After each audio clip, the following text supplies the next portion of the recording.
थोड़ी देर बाद ड्यूक और हमारी एलेट वो लोग आमने सामने बैठ गए थे ड्राइंग रूम में। तो एलेट कहती है मैं आपसे एक अर्जेंट रिक्वेस्ट के लिए आई हूँ ग्रैंडपा।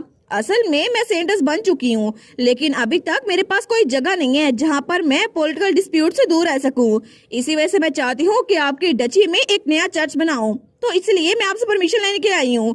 तो उसका ग्रैंडपा और बटलर कहते हैं क्या हमारे एरिया में? वो तो बड़े खुश हो गए थे। उसका ग्रैंडफादर कहता है मेरी बच्ची तो फिर मेरे पास ही रहा करेगी ना। तो बटलर भी कहता है जी जी बिल्कुल, पहली बार 4 सालों में एक सेंटेंस आई है, वो हमारे एरिया में रहेगी, फिर तो बड़ा अच्छा होगा। लेकिन तभी बटलर कहता है ऐसा लगता है कि पहले गोल्डन आइवरी टावर के साथ हमारी बनती नहीं थी, कुछ सालों पहले जो वाकया हुआ था ना उसकी वजह से। लेकिन अगर आप यहाँ पर आ गई हैं तो हम उनसे बात कर सकती है। ड्यूक कहता है बिल्कुल, अगर वो बास्टर्ड कोई भी मसला खड़ा करे ना तो अपने ग्रैंडपा को बताना। तो एलेट कहती है ठीक है फिक्र ना करे ग्रैंडपा, आपको क्या लगता है मैं किसकी ग्रैंड डॉटर हूँ, मैं इसको हैंडल कर लूंगी। वो सोचती है मुझे बस परमिशन चाहिए और मैं फाइनली अब आखिर में अपनी जगह खुद ले पाऊंगी। और इसके बाद वो सोचती है बस एक ही चीज रह गई है सोल्व करने के लिए। तो वो नीचे झुकती है और कुछ निकालते हुए कहती है इसलिए ग्रैंडपा मेरे पास बस यही रकम है, क्या ये उस जगह को बनाने के लिए काफी होगी?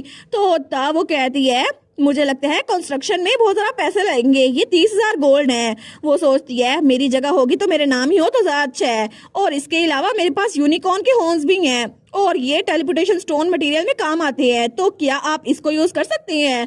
तो रेक्स कहता है वाओ यूनिकॉर्न्स के हॉर्न, आखिर इतने सारे कैसे कलेक्ट किए इन्होंने?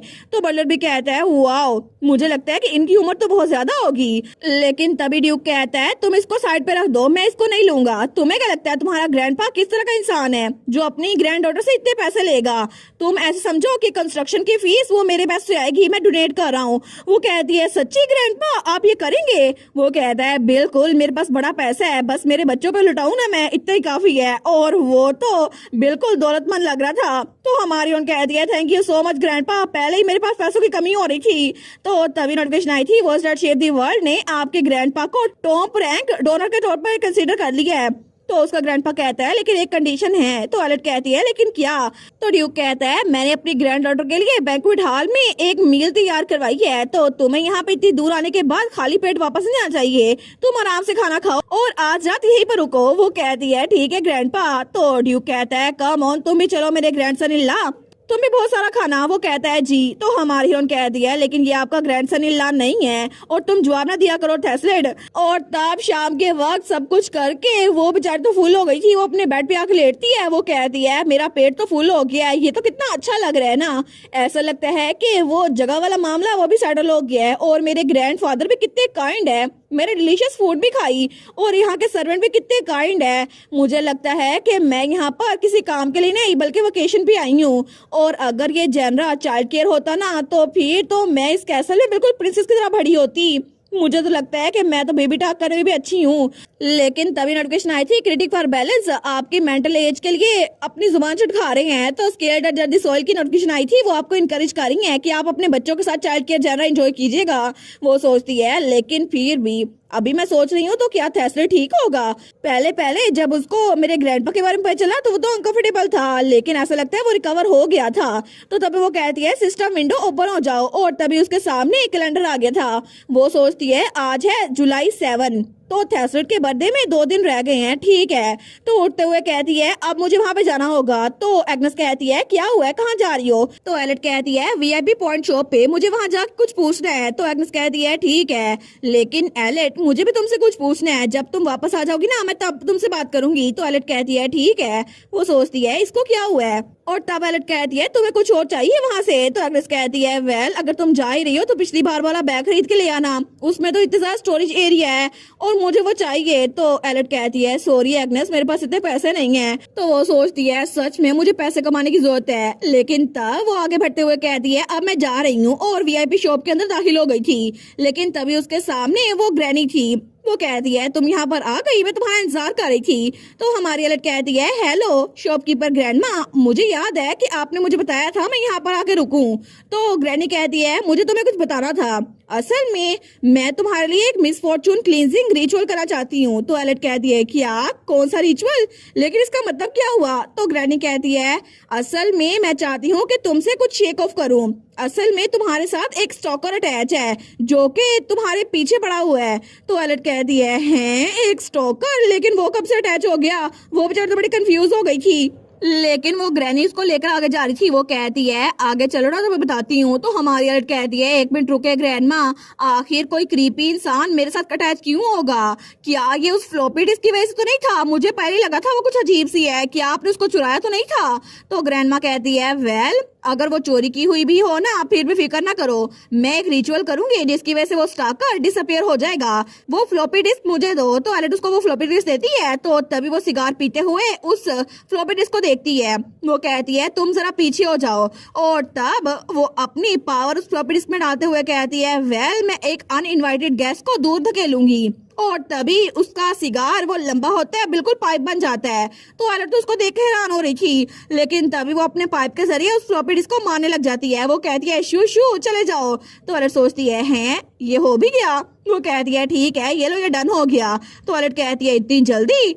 तो वो तो बड़ी मिस्टीरियस लग रही थी। लेकिन एलेट कहती है अगर ये सच में ठीक हो गया है तो मुझे इसे किसी को गिफ्ट में देना है। तो वो ग्रैनी कहती है फिर मैं तुम्हारे लिए इसको रैप कर दूंगी। तो एलेट कहती है थैंक यू, और थोड़ी देर बाद उसने उसका बुके बना दिया था। लेकिन वो ग्रैनी कहती है अब मैं इसको रैप कर ही रही हूँ, तो तुम बाकी चीजें देख लो, यहाँ पर बड़ी इंटरेस्टिंग चीजें आई हैं। तो एलेट कहती है लेकिन मेरे पास जरा पॉइंट्स नहीं बचे ना इसको खरीदने के लिए। तो वो शॉपकीपर कहती है कोई बात नहीं, यहाँ पर विंडो शॉपिंग ही कर लो। तो हमारी एलेट कहती है अच्छा ठीक है कर ही लेती हूँ। वो सोचती है इस जगह पे तो सारे ग्लासेस भरे हुए हैं, लेकिन तब वो एक चश्मा उठाते हुए कहती है ये तो लाइफ एंड डेथ की आई है ना, और यहाँ पे सीन आई भी लिखा है, पैशन आई भी लिखा है ना? क्या डिजाइन थोड़ा चेंज हो गया है? तो वो ग्रैनी शॉपकीपर कहती है ये सारे रेप्लिकाज है, क्योंकि ओरिजिनल चश्मे को अगर कोई एक बार लगा ले तो दोबारा उतार नहीं सकता, इसी वजह से हमने इसको इम्प्रूव करके एक टाइम यूज के लिए बना दिया है। तो एलेट कहती है अच्छा ये बात है। तो वो ग्रैनी कहती है अगर तुम चाहो तो इसको ट्राई कर सकती हो, ये पैशन आई वाला चश्मा है। तो एलेट कहती है अच्छा इसकी वजह से मुझे पता चलेगा कोई मेरी तरफ कितनी अफेक्शन दिखाए हुए है, क्या मैं इसको आप पे ट्राई कर सकती हूँ? तो वो ग्रैनी कहती है नहीं नहीं, मैं तो ब्यूरो के एक ऑफिसर हूँ ना, ये मुझ पे काम नहीं करेगा। अगर तुम अपने आप को आईने में देखो ना ये चश्मा लगा के, तुम्हें पता चलेगा तुम खुद से कितना प्यार करती हो। तो हमारी एलेट वो शीशे की तरफ जाते हुए कहती है अच्छा तो ये तो एक नार्सिस्टिक टेस्ट है, फिर मैं उसको ट्राई करूंगी। लेकिन जैसे वो आने के सामने जाती है ना और उस चश्मे को लगाती है तो बड़ी क्यूट लग रही थी। तो वो ग्रैनी कहती है तुम तो बड़ी क्यूट लग रही हो। लेकिन तभी हमारी एलेट कहती है ग्रैंडमा आखिर इसका मैक्सिमम स्कोर क्या है? मेरे सामने तो 1 शो हो रहा है, इसका मतलब है मेरी सेल्फ स्टीम इतनी लो है। लेकिन तभी वो ग्रैंडमा तो बिल्कुल शॉक हो गई थी। वो उसकी तरफ देखती है और आके चश्मे को हाथ लगाती है। वो कहती है एक मिनट जरा मुझे देखने दो। तो वो कहती है अच्छा तो ये वजह है। तो एलेट कहती है क्या हुआ? तो वो ग्रैनी कहती है सॉरी एलेट, लेकिन मैंने इसको गलत पढ़ लिया था, ये पैशन आई नहीं है, ये सीन आई है। इसका मतलब है जितने लोगों को तुमने मारा ना ये इसमें शो होंगे। तो एलेट कहती है क्या जितने लोगों को मैंने मारा है? लेकिन मैंने तो किसी इंसान को नहीं मारा, मैंने बस मॉन्स्टर्स को मारा है। तो इसका मतलब है मेरे सर पे जो नंबर शो हो रहा है 1, मैंने किसी इंसान की जान ले ली है। तो तब वो ग्रैनी कहती है एलेट क्या तुमने किसी को मारा है? वो कहती है नहीं नहीं, लगता है कोई गलती हो गई है, मैंने किसी को नहीं मारा, मुझे पता ही नहीं है। तो ग्रैनी कहती है क्या तुमने एक्सीडेंटली किसी सिविलियन को तो नहीं मार दिया अपने वाइड एरिया स्किल में? एलेट कहती है मैं ऐसी गलतियां नहीं करती। तो ग्रैनी कहती है फिर डंजन के बारे में क्या? मुझे लगता है कि कोई डंजन से निकलते हुए इंसान वहीं पे रह गया होगा और तब वो क्लोज हो गया और वो इंसान मर गया। हमारी एलेट सोचती है एक डंजन, लेकिन वो कौन सा डंजन हो सकता है? क्या वो हार्पी क्वीन वाला डंजन होगा? लेकिन वहां से सारे निकल गए थे, या फिर स्कल्पचर आर्ट्रियर वाला? मुझे लगता है कि वहां से भी सब लोग निकल गए थे। लेकिन कहीं ये वो डंजन तो नहीं जहाँ पे मुझे ये फ्लॉपी डिस्क मिली थी? और तभी उसे याद आता है जब नोटिफिकेशन आई थी आप dungeon of unknown difficulty abyss of sin में दाखिल हो चुकी हैं। वो सोचती है क्या मुझे लगता है कि उस डंजन में कुछ ना कुछ हुआ होगा। और तब वो कहती है ग्रैंडमा आखिर जिस डंजन में आपने मुझे फ्लॉपी डिस्क देने के लिए भेजा था वहां पर हुआ क्या था? तो वो ग्रैनी कहती है अच्छा वो ओनरलेस डंजन, वो तो जैसे तुम वापस आई थी ना तो वो गायब हो गया था, वो तो पता नहीं कितने लंबे अरसे निगलेक्ट किया गया था, वहां पे तो कोई भी नहीं होगा, तुम इस बारे में फिक्र ना करो। हमारी सोचती है ये ग्रैंडमा शॉपकीपर ये कह तो रही है उसका कोई ओनर नहीं था, लेकिन मुझे लगता है डेफिनेटली वहां पर कोई था, लेकिन क्या पता कि मैंने डंजन से निकलते हुए उसको जान से मार दिया हो। तो हमारी एलेट कहती है इससे अच्छा तो मुझे पता नहीं चलता, अब मुझे पता कैसे चल गया कि मैंने किसी की जान ली है। तो वो ग्रैनी शॉपकीपर कहती है तुम्हें इस बारे में गिल्टी फील करने की जरूरत नहीं है, वैसे भी डंजन ऐसे ही काम करते हैं, मोर इम्पोर्टेंटली तुम्हारे क्रश के साथ तुम्हारी चीजें कैसे जा रही हैं। तो हमारी एलेट कहती है आखिर टॉपिक अचानक से चेंज कैसे हो गया? वो कहती है क्योंकि स्ट्रिक्ट ऑर्डर एंड गुड वो तो सच में सोल्स क्रिएट करने में बड़ा अच्छा है, इसी वजह से तो ये चीजें इतनी अच्छे से जा रही थी। तो एलेट कहती है क्या जनरल स्टोर ग्रैंडमा, मेरा एक सवाल है, क्या सच में एक क्रिएटर दूसरे क्रिएटर को बना सकता है? तो वो ग्रैंडमा वो थोड़ा फ्लिंच होती है, तो तभी वो एलेट की तरफ देखती है और कहती है तुम्हारा इससे क्या मतलब हुआ? तो एलेट कहती है मेरा मतलब है स्ट्रिक्ट ऑर्डर एंड गुड, जो इस नावल का क्रिएटर है, लेकिन आपने इवेलुएट कर दिया कि वो सोल्स को क्रिएट करने में बड़ा अच्छा है, तो इसका मतलब है कि आप जो कि मैनेजमेंट ब्यूरो की क्रिएटर है, जो कि चीजें यहाँ पे बेचती हैं, आप भी उसके बारे में पता कर सकती हैं, है ना? और वो दोनों एग्जिस्ट करते हैं, लेकिन जब वो क्रिएटर नावल लिखते लिखते अधूरा छोड़ के भाग गया था, तो आपको इस बारे में कुछ पता है? और वैसे भी voice that shape the world वो भी कभी कभार उस क्रिएटर को रनअवे गॉड कहते हैं। तो वो ग्रैनी शॉपकीपर कहती है अच्छा, उसने और मैंने थोड़ा केयरलेसली बात कर ली होगी, लेकिन ये बताना थोड़ा मुश्किल है, क्योंकि हमारे लिए भी स्ट्रिक्ट ऑर्डर एंड गुड को क्रिएट करना बहुत ज्यादा मुश्किल होगा। तो हमारी हीरोइन कहती है इसका मतलब है कि स्ट्रिक्ट ऑर्डर एंड गुड इस नावल का क्रिएटर जहाँ पे मैं हूँ वो ट्रांसमाइग्रेटर ब्यूरो में काम करता है। तो वो शॉपकीपर ग्रैंडमा कहती है वेल, तो मैं बस इतना बता सकती हूँ कि उसने इस प्रोजेक्ट में थोड़ा मैसअप कर दिया था, इसके अलावा मैं तुम्हें कुछ और नहीं बता सकती। लेकिन तभी उसके हाथ में कुछ होने लगता है और वहां से बिजली निकलती है, और तब उसका हाथ जल रहा था।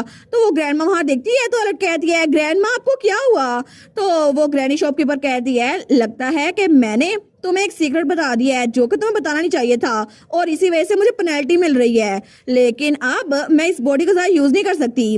तो तब वो एलेट को वो गिफ्ट देते हुए कहती है तुम इसको पकड़ो और अपने क्रश को दे देना, क्योंकि तुमने ही उसके लिए प्रिपेयर किया है ना, लेकिन अभी के लिए तुम बाहर निकल जाओ, क्योंकि तुम मेरी बॉडी के अलावा मुझे देख नहीं सकती, अगर तुमने देखा तुम बर्दाश्त नहीं कर पाओगी। तो हमारी एलेट कहती है क्या आपको पेनल्टी मेरी वजह से मिल रही है? मुझे माफ कीजिएगा। तो वो ग्रैनी कहती है सच में तुम्हें फिक्र हो रही है? तुम फिक्र ना करो, क्योंकि तुम तो बहुत ज्यादा क्यूट हो, बस मेरी बात याद रखना, अपनी पूरी जी जान लगाकर इस दुनिया पे जिंदा रहो, और चाहे कुछ भी हो जाए ना, तुम जिस दुनिया से बिलोंग करती हो वो दुनिया असल है, और जिस दुनिया में तुम रह रही हो ये दुनिया भी असल है। तो यहाँ पर अपनी हैप्पी एंडिंग अपने दोस्तों के साथ अचीव करना, क्योंकि ये सिर्फ तुम ही कर सकती हो, एलेट रोडलिन। और तभी वो दरवाजा पीछे से बंद हो रहा था, तो एलेट वहां पर देखती है, लेकिन तब वो पूरा दरवाजा बंद हो चुका था, और उसके बाद वो ग्रैनी वो भी वहां से गायब हो गई थी। और इसी के साथ ये वाला पार्ट यहीं पर ख़त्म। तो आप लोग बताइएगा आप लोग को ये पार्ट कैसा लगा, और वीडियो को लाइक और चैनल को सब्सक्राइब लाजमी कीजिएगा। बाकी वीडियोस का लिंक भी स्क्रीन पर नज़र आ रहा होगा, तो काइंडली उनको भी चेकआउट कर ले। और thank you so much for watching my videos. Stay safe, bye bye.